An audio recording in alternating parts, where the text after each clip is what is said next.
CJ from CJ's Keto Kitchen. So this is another episode of the Keto Kwik cooking, and tonight we're having, at my house at least, these are some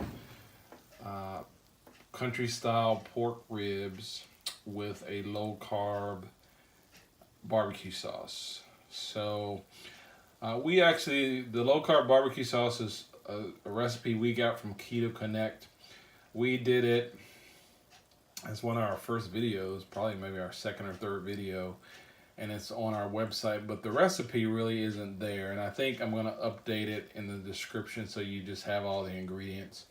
Because essentially what you do is you just put all the ingredients in a saucepan and let it simmer for an hour.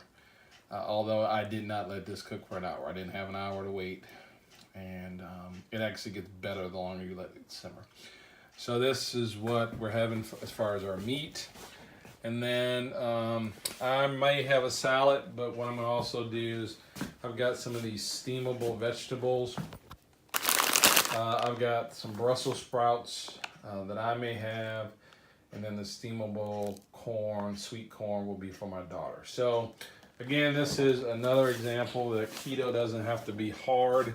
These ribs, I just put them in the oven with seasoning on them, and then again I made the barbecue sauce, and I'll put a link to that barbecue sauce in the description. So there you have it, another Keto Kwik cooking episode. Thanks for watching CJ's Keto Kitchen.